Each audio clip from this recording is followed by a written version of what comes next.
آئندہ 48 سے 72 گھنٹوں میں الیکشن کا اعلان کیا جا سکتا ہے، جبکہ الیکشن کمیشن نے دبے لفظوں میں اظہار بھی کر دیا کہ صدر پاکستان صرف قومی اسمبلی کے الیکشن کی تاریخ دے سکتے ہیں۔ کراچی پولیس آفس پر حملے کے حوالے سے عجیب و غریب صورتحال سامنے آ رہی ہے۔ اندرونی ذرائع کے مطابق صحافیوں کو بتایا گیا کہ سیکیورٹی کے معاملات تسلی بخش نہیں ہیں۔ شری مزاری نے کہا ہے کہ جنرل باجوہ کی ٹی ٹی پی کے ارکان کو پاکستان میں آباد کرنے کی خواہش تھی۔ وہ عمران خان صاحب سے متعدد بار رابطوں میں کہتے رہے ہیں کہ نواز شریف کی نااہلی ختم کریں۔ نون لیگ کے اراکین صحافیوں کو درپردہ ملاقاتوں میں یہ بتاتے ہیں کہ ہم عمران خان صاحب کی گرفتاری کے لیے تیار ہیں، لیکن ہمیں اجازت نہیں مل رہی۔ بتایا جا رہا ہے کہ مریم نواز نے جسٹس عمر عطا بندیال سے ملاقات کی ہے۔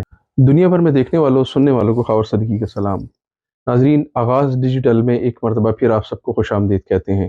ناظرین، گزشتہ 24 گھنٹوں میں بہت سے اعترافات اور اعتراضات سامنے آئے ہیں۔ ایک ایک کر کے آپ کو بتائیں گے، ویڈیو کو اینڈ تک ضرور دیکھیے گا۔ ناظرین، تازہ ترین صورتحال کے مطابق کل ایوان صدر میں ہونے والے مشاورتی اجلاس میں الیکشن کمیشن نے شمولیت سے انکار کر دیا ہے، جبکہ خواجہ آصف نے صدر پاکستان کو یہاں تک کہہ دیا ہے کہ اپنی اوقات میں رہیں، صدر پاکستان بنے، عمران خان کے نمائندے نہ بنے۔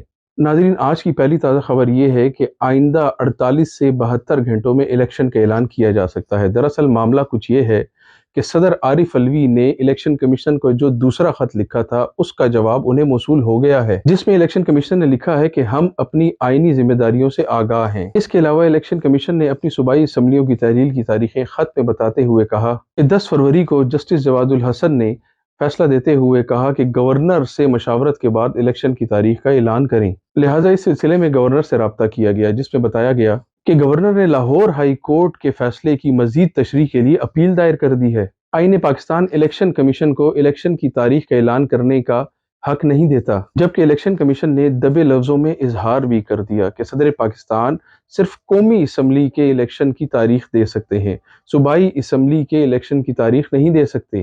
چیف الیکشن کمیشن نے خط کے جواب میں مزید کہا کہ صدر پاکستان آئینی اداروں کے سربراہ ہیں، تو لہٰذا جب ان اداروں کے سربراہان کو خط لکھیں تو اپنے الفاظ کے چناؤ کا خیال رکھیں۔ ناظرین، اللہ کی شان تو دیکھیں کہ جب الیکشن کمیشن کے پیچھے پیروں کے پیر کا ہاتھ ہو تو الیکشن کمیشن پاکستان کی افواج کے سپریم کمانڈر کو بھی آنکھیں نکال سکتا ہے۔ ناظرین، اس میں کوئی رائے نہیں کہ پاکستان میں جو بھی الیکشن کروانے کی بات کرے گا اس پر لفظی حملوں کے ساتھ ساتھ آڈیوز اور ویڈیوز کو بھی متنازع بنا کر پیش کیا جائے گا، لیکن امید ہے کہ مشاورتی اجلاس کے بعد صدر پاکستان کی جانب سے الیکشن کی تاریخ کا اعلان کر دیا جائے گا۔ اس لیے میری اطلاعات کے مطابق اگلے 48 سے 72 گھنٹے بہت اہم بتائے جا رہے ہیں۔ ناظرین، سوچنے کی بات ہے کہ جہاں الیکشن کی تاریخ کا فیصلہ مشکل ہو، وہاں دہشت گردوں سے کیسے نمٹا جائے گا۔ کراچی پولیس آفس پر حملے کے حوالے سے عجیب و غریب صورتحال سامنے آ رہی ہے۔ دہشت گردوں کے خاتمے کے بعد جو فوٹیج سامنے آ رہی ہے اس پہ کئی سوال اٹھائے جا رہے ہیں۔ پولیس کے اندرونی ذرائع کے مطابق صحافیوں کو بتایا گیا کہ سیکیورٹی کے معاملات تسلی بخش نہیں ہیں۔ دہشت گردوں کا مقابلہ کرنے والے پولیس اہلکار اور نوجوانوں کے پاس اسلحے کے علاوہ کوئی حفاظتی سامان موجود نہیں تھا۔ دوسری طرف یہ بھی محسوس کیا گیا کہ واقعے کے دوران ویڈیو ریکارڈ کرنے والا شخص کیمرے سے دور تک شاٹس بناتا رہا، لیکن جن پولیس اہلکاروں کے ہاتھ میں اسلحہ تھا وہ نسبتاً محتاط انداز میں جھانک کر نشانہ لگاتے ہوئے نظر آئے، جس سے ظاہر ہوتا ہے کہ شاید یہ ویڈیو واقعے کے بعد ریکارڈ کی گئی ہو۔ ناظرین، کچھ سوشل میڈیا ناقدین کا تو یہ بھی کہنا ہے کہ شاید حملہ ہوا ہی نہیں، لیکن جتنے منہ اتنی باتیں۔ دراصل ہمیں آڈیوز ویڈیوز ریکارڈ کرنے اور لیک کر کے حقائق کو متنازع بنانے کی عادت ہو گئی ہے۔ ناظرین، کراچی پولیس آفس حملے اور دہشت گردی کے بارے میں بات کرتے ہوئے شری مزاری نے کہا ہے کہ جنرل باجوہ کی ٹی ٹی پی کے ارکان کو پاکستان میں آباد کرنے کی خواہش تھی۔ اس کے بعد عمران خان سے ان کے انتہائی قریبی ساتھی کے ذریعے رابطہ کیا گیا۔ دراصل پہلے بھی پی ٹی آئی نے اس تجویز کی شدید مخالفت کی تھی اور یہ موقف اپنایا تھا کہ تمام منتخب نمائندوں اور فوج کے درمیان اتفاق رائے کی کوشش کی جائے گی اور پھر ٹی ٹی پی سے بات چیت کا آغاز کیا جائے گا، لیکن اس کے بعد پی ٹی آئی کی حکومت گرا دی گئی۔ لیکن موجودہ حکومت کو اس کی پرواہ بالکل بھی نہیں کہ کس سے مذاکرات کیے جائیں اور کس کے کیا نتائج ہوں گے، کیونکہ موجودہ حکومت کی ترجیحات میں ملک کی خوشحالی اور استحکام نہیں، صرف اور صرف اپنے کرپشن کیسز ختم کروانا ہے۔ ناظرین، شری مزاری نے جنرل باجوہ پر ایک مرتبہ پھر چارج شیٹ کھول دی انہوں نے الزام لگایا کہ جنرل باجوہ کی ملک کے معاملات میں مداخلت کوئی نئی بات نہیں۔ وہ عمران خان صاحب سے متعدد بار رابطوں میں کہتے رہے ہیں کہ نواز شریف کی نااہلی ختم کریں اور شہید ارشد شریف کے قتل کیس اور رجیم چینج آپریشن سے پیچھے ہٹ جائیں تو آپ کو نااہل نہیں کیا جائے گا اور آپ گرفتاری سے بھی بچ جائیں گے۔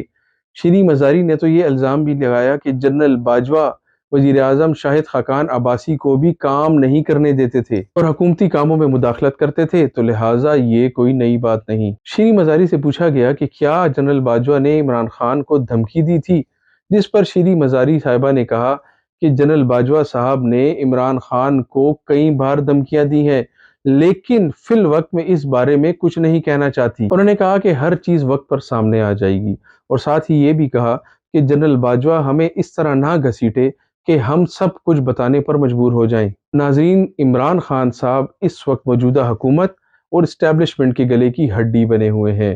لاہور ہائی کورٹ سے ضمانت منسوخ ہونے کے بعد 3-4 اجلاس ہو چکے ہیں۔ پلان یہ تھا کہ پہلے تو پولیس کی سیکیورٹی میں عمران خان صاحب کو لاہور ہائی کورٹ لایا جائے گا اور ضمانت نہ ملنے کی صورت میں وہیں سے گرفتار کر لیا جائے گا، اور یہ منصوبہ بروقت اطلاع ملنے پر ناکام ہو گیا۔ ناظرین، نون لیگ کے اراکین صحافیوں کو درپردہ ملاقاتوں میں یہ بتاتے ہیں کہ ہم عمران خان صاحب کی گرفتاری کے لیے تیار ہیں، لیکن ہمیں اجازت نہیں مل رہی۔ مریم نواز بی بی کہتی ہیں کہ نواز شریف صاحب جب کہیں گے عمران خان کو ہاتھ ڈال دیا جائے گا۔ ناظرین، جیسا کہ آپ سب جانتے ہیں کہ مریم نواز نے ایک پلانڈ انٹرویو دیا جس میں صحافی کو کراس کوسچننگ تک کی اجازت نہیں ملی۔ مریم نواز صاحبہ کا جیسا سافٹ ویئر اپڈیٹ ہوا ہے، اب وہ اسٹیبلشمنٹ پر براہ راست تنقید کرنے کی جرت نہیں کرتی، اس لیے انہوں نے انٹرویو میں بھی باجوہ اسٹیبلشمنٹ پر کسی قسم کی کوئی تنقید نہیں کی اور جنرل فیض کے حامی جرنیلوں کو ہدف تنقید بناتی رہیں۔ عمران خان کے سہولت کاروں کا کہہ کر موجودہ لیڈرشپ کو پیغام دے رہی ہیں کہ ہماری مدد کریں، ورنہ ہم آپ کے خلاف بھی زہر افشانی کریں گے، کیونکہ اپنے سوشل میڈیا اور لائک مائنڈڈ صحافیوں کو پہلے سے ہی پروپیگنڈا تیار کر کے دے دیا گیا ہے۔